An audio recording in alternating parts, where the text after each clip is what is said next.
Friends, in the third lesson of science, diversity in living things and their classification, our today's point is diversity and classification in animals. Do you think all animals are same? No. Lion is different than a tiger is different than a horse is different than a fish, and a fish is different than a bird.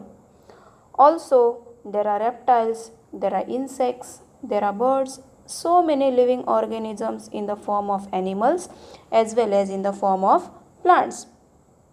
In the previous class, we have studied about plants, and now we are going to revise. We are going to make an overview about diversity and classification in animals. What we have studied today. What exactly does the word mean diversity? Diversity means the difference between two living organisms. Earthworm is different than snake. Both look like same. Only the thing is, earthworm is small in size, snake is bigger in size. Also, earthworms do not have poisons, but snakes have poisons. But are they same than like each other? No, they are not same like each other. Reptiles are different. Fishes are different. Living organisms, all the living organisms are different. What is the criteria of the diversity in animals?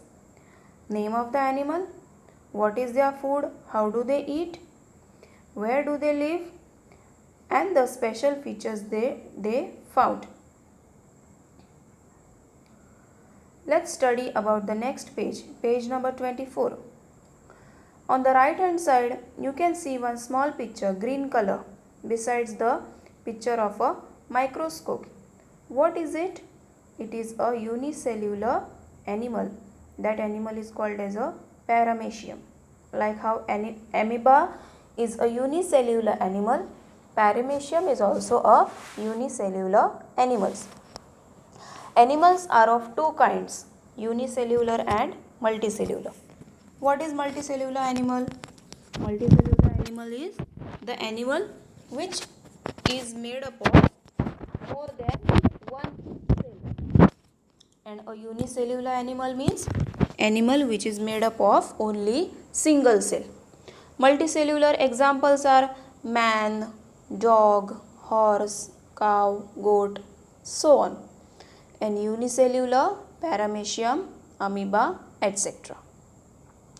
The next pictures are of snail, kangaroo and a hen. One example of kangaroo, you can see a kangaroo can stand on its 2 feet. Snail is crawling. Also a hen can stand on its 2 feet. That is vertebrates and invertebrates. Now what exactly vertebrates are or invertebrates? Vertebrates means the animals which have their vertebral column. Now what is a vertebral column? A vertebral column means a backbone. Okay, like how we have backbone. Yes or no? Because of backbone, we are able to stand on our 2 feet. If we would not have backbone, will we able to stand on our 2 feet? No, we would have crawl like how snakes crawl like that. So, animals which have vertebral column or we can say in general a backbone, they are called as vertebrates.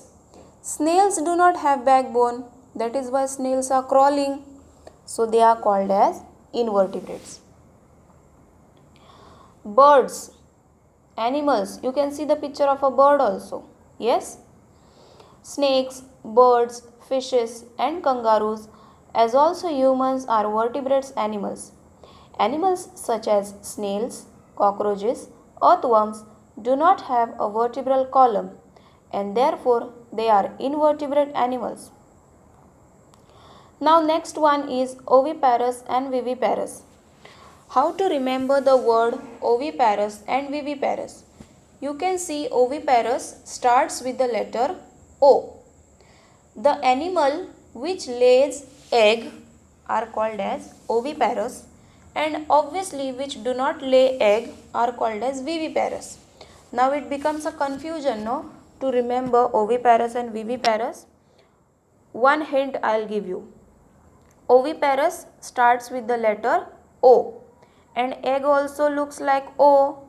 So animals which lay eggs starts from oviparous, and animals which do not lay egg and give direct birth to their young ones are called as viviparous. Okay, what examples can you give about oviparous? Oviparous animals are birds, snakes, lizards, so on. Viviparous, human beings, animals like cows, dogs, so on. Next one, according to their habitat, animals are usually classified into terrestrial and aquatic animals. And the third one is amphibian animal.